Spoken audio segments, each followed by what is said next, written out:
revise and tear down the infrastructure in this country and build it in another manner.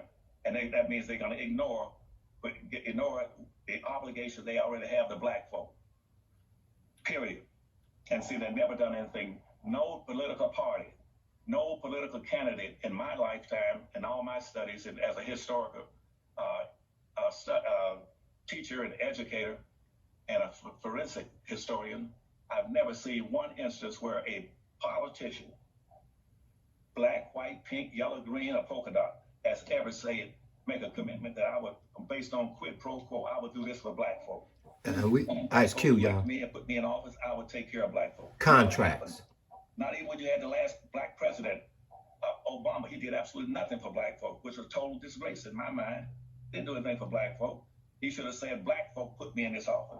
They gave me 96% or 98% of that vote twice. And I'm not going to do anything for him. He tried, but they blocked him, y'all. He was saying his mind, I believe that. I'm going to take care of Indians. I'm going to take care of poor people. I'm going to take care of Hispanics coming to the country, Latinos. I'm going to take care of anybody except black folk. That was a disgrace in my mind. That violated his own oath. It violated his commitment to his own people. Yes, you take care of your people first and foremost. Then what's left over, you take care of other people. You don't. In other words, you don't owe everybody everything. Right. We are still trying to restore ourselves as a people. Attorney generals. I was a manager. I didn't participate in the campaigns. I was a campaign manager. I said, and I'm gonna make sure when you get elected to office, you're gonna take care of black folk. So this is high time, y'all, for talkers. And to a lot of churches out there, this is why a lot of people, when they hear us talking, but if it's time of action, my solution, love of God, the loving kindness, to show it in your churches, show it in your groups. Ironically, it's been the Republicans have been calling me. Because those are actions and not just talk about the love of God. People are turned off with talk. It's high time, y'all. He's been calling for the longest. Kanye West been calling me about almost every other week. Kanye. Yeah. And but I have never heard from the Democrats. But what I did now, and that's why I'm coming to this point now, I said that somebody should be doing something for black folk. If everybody keeps screaming black folk, the critical vote, black folk, the critical vote. See, half of that's BS in the first place. That's like an intellectual masturbation contest. We tell black folk how important you are, knowing that black folk are only 13% of the population. Which means that black folk in this country right now outnumbered 10-1 by whites and other immigrants. They don't really need black folks' vote. White folk right now can go to the poll and vote for anything they want anytime they want. Especially with the influx of immigrants. They want to drag blacks in to put the burden and obligation on black folk to deliver a candidate or to reject a candidate. That's not black folks' responsibility as a permanent, original minority, the oldest minority in the country. That's not their obligation. Native Black American. I'm sorry, say it again. Native Black American. That's right, Native Black Americans. But we accept that responsibility. So yes, we go out there. We have to understand that our vote must count. And but you asked me another point, and I'm going to hit that. Then I'm going to try to go back to what I'm going to tell you all about today. Say it again. You asked me a good question. What was it? Which one of us? Well, you asked me something that was very important, and I didn't get a chance to answer it. I think I asked you about why is this election the most important to vote for. I think you answered it though. Because I don't think the society as we've always known is going to be in existence when this pandemic ends. They're going to wipe out most of the businesses. They're going to wipe out most of the regulations, the institutions, and everything else. And black folk right now, I had a rule. I said when white folk catch cold, black folk going to catch pneumonia. And we don't right now with the pandemic. We don't have the resources. We don't have any communities. That's why blacks right now, for everyone dies from the virus, every white that dies, 6 blacks die. 6 blacks die for every 1 white from the virus because we don't have the resources. We don't have the infrastructure. We don't even have any communities. We don't have not one community in the entire United States.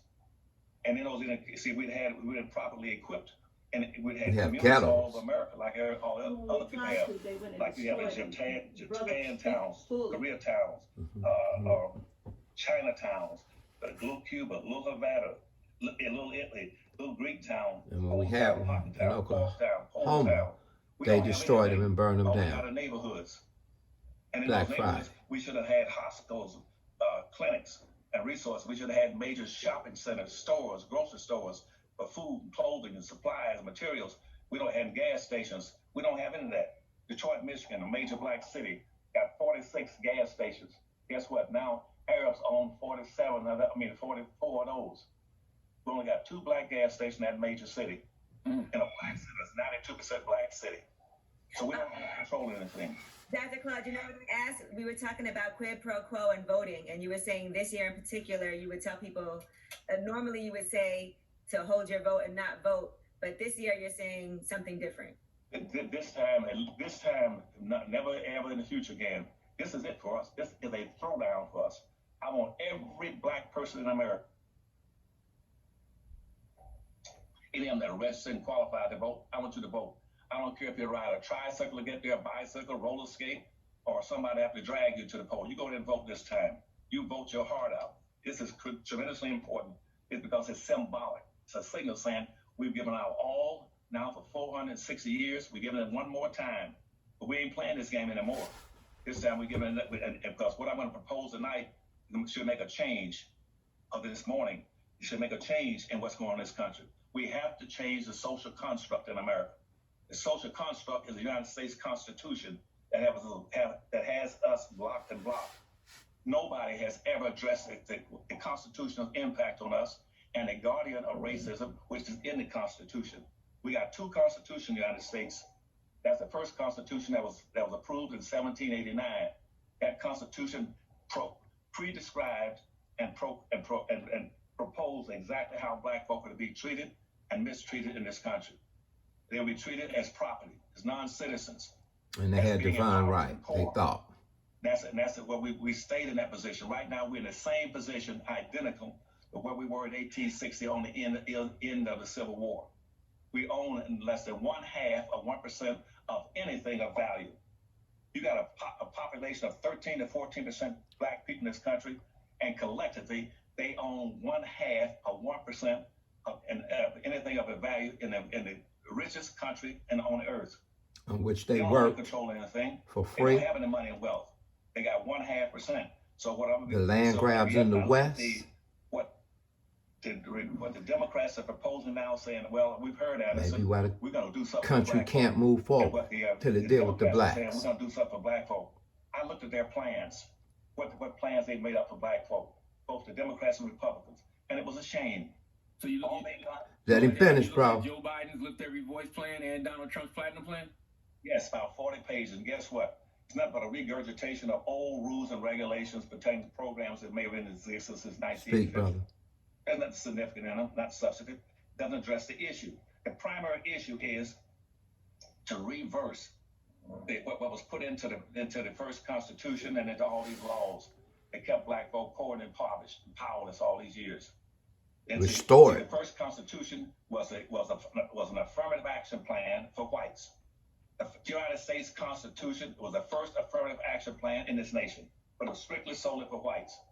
That's why immediately in 1790, it says they passed the first immigration and naturalization law. It says everybody coming to this country, they must be white, this is a white nation, or they should be able to pass for whites. And they can get all these benefits that we're going to deny black folks as slaves. And what the Constitution did is systematically maldistributed 100% of all this nation's land, minerals, resources, businesses. We didn't get nothing. Rights, privileges. That's why reparations. All levels of government into the hands of the dominant white. Because they thought they had divine right. That's what black folks have been What was the name of that thing? Years, for 460 years. Forget all this stuff about social justice. The name of the right. Police reform. Divine right. Go back and correct Manifest Destiny. Manifest Destiny. Systematically put in place that had black folk bound like that. Bound like that. The only time they tried to correct was one time when they put out the second Constitution, which was in the 13th, 14th, and 15th Amendment and the Civil Rights Law. What Christian are you serving? Which Jesus are you serving? Which God are you serving? Between 1866 and 1876. That was called. Because I never hear you. Reconstruct, which means you've done wrong in the first Constitution. Go back and redo it. That's why they had to issue the 12th Amendment, the 13th, and the 14th Amendment, and those civil rights laws. But here's the problem. They were issued strictly and solely for black folk. Then up comes a person out of the bush, called the Supreme Court, and took and said, "Oh, all those things that were put out during Reconstruction between 1866 and 1876, oh, those things are illegal. And we're going to take you back to slavery again." And that's why Jim Crow segregation jumped up again and grabbed blacks like this, because the Supreme Court did it. And they said, now all these things that they tried to put in place for you all during that 10-year period, they got to belong to everybody, and anything for everybody is not for anybody. And we missed out. And so now we have to go back and focus on that. So that's why Black Lives Matter. Those things that the Democrats have now in their plan and the Republicans have ain't going to do a darn thing for black folk. They're not tangible. They're not things that black folk and with the influx of immigrants, hold on to and use to correct their position. Black folk don't own enough wealth and resources. Right. And Obama couldn't voice up for black people. He chose not to. Which I'm sure Charmaine, you familiar with that? He had to be the president for all, but at some point we got to take the reins. Wealth base down here. Wealth. Once you get the money on the first floor, you sell it, get profits. Then you use that money to go to the second floor. The second floor is politics. Black folk keep trying to get in politics by jumping to the second floor without an economic base beneath them structured. If you don't have an economic base, you have nothing. Collective That's what force. keeps white folks in control. People like Trump, they got over 600 multi-white billionaires in the country. That's who's shaping everything. And so what we're going to do now is we're going to try to correct that by saying we're going to go back and reverse what was in the original Constitution, and that's what we're going to. But I want these Democrats and the Republicans to focus on. Take that plan and revise it. Here's some of the things I want you to put in there strictly and solely for black folk. And one, what I want you to do is understand that you got a social construct that has to be revisited. That's the United States Constitution. Now, please do me a big favor. Remember these points. You got a social construct that dictates everything. And when you read the Constitution, talk about we the people, all the citizens. They're talking about white folk. When they talk about black Divine folk, they right. got a code in there. They got a code in there that spells out what black folk get. And most of our people don't understand the code. And they see words like those who are indebted, those who are in bondage, those who are that special kind of property. They're talking about black folk. That they would be excluded, won't be counted in anything. They talk about white folk. They use these very broad, big terms like we the people, all the people got God-given rights to life, liberty, and pursuit of happiness. They're not talking about blacks because that's why they're going to enslave black folk. That's part of that whole construct. So now here's what I want you to do. Tell me, start visiting that Constitution, start asking the Congress to start revising some of those things that are negative for black folk. They got black folk saying you can't, and it's in the first Constitution. And they took the second Constitution, which was the 13th, 14th, and 15th Amendment, civil rights laws, and revised them for everybody. That's why immigrants can come in here and outcompete black folk. Immigrants come in this country, they get 5 benefits that black folk can't get. They give immigrants value, like points. That you come in here, when you compete with black folk will be subordinate to you because you're gonna get points over them. The first point you're gonna get, we're gonna call you immigrants.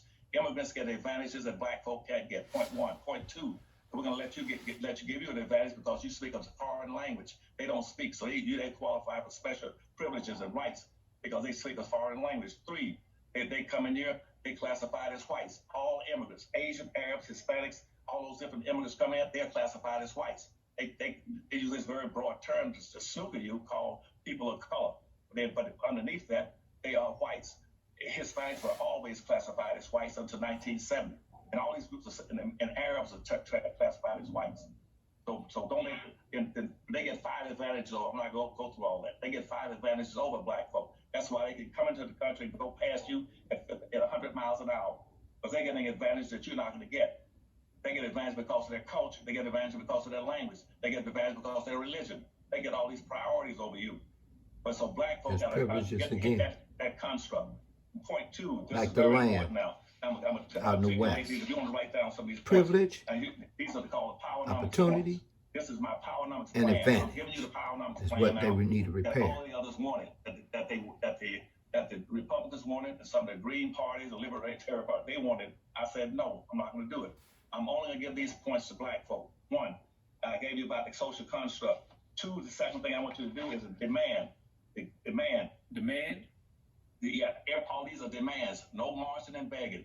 And marching is a waste of time. It signifies weakness. Notice You Ice march Cube all the just time. did that. Don't get He wrote anything. up a contract. Don't be marching just for celebrating something that happened 60 years ago. The second thing I want you to do is demand that there be a permanent office for Native Black affairs established in the White House. Again, that they have a special office called the Office for, again, This is for dealing with Native reparations. Black affairs in the United States, which means any issue that goes down, you got a person sitting there where the president is that can start dictating what your needs are and what your resources needs are. That's the second thing. The third thing I want you to be able to demand that right now that I have a Powernomics plan for setting up jobs in the United States for Black folk. There go Nip. I want them to build Nipsey Hussle. a southern high-speed rail Gotta system. get rid of the drugs.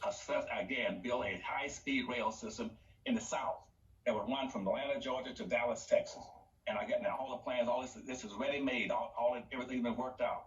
It'll run at 150 miles an hour, take you from Atlanta, Georgia to Dallas, Texas. It stops 4 places. It'll stop in Atlanta, it'll stop in Birmingham, Alabama, it'll stop in Shreveport, Louisiana, then Dallas, Texas. That'll run 150 miles an hour. That's the only place you can build a high-speed rail system in the United States. Obama set up a special program of about $5 million for infrastructure improvement.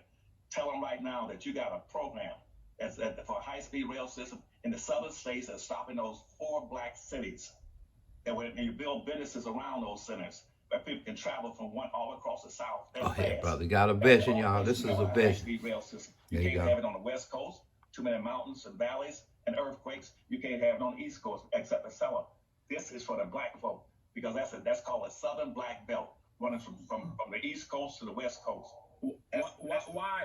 Explain why though. Why is that necessary? Because business, it brings business. Right now we can move people faster because right now your airlines have hell, and most of them won't even come back into existence after this pandemic ends. They won't be able to travel. And right now, it's for blacks in the South to move around. They got to come north, come up maybe the mid-north, then try to go across. This will create job opportunities for them, employment opportunities for black professionals in all respect, for businesses, for transportation-related It's like Vegas, everything people you want. stopping through. And it gives some strength to those black cities. They're still depressed from Atlanta, Birmingham, Alabama, Mississippi, and Louisiana, and Texas.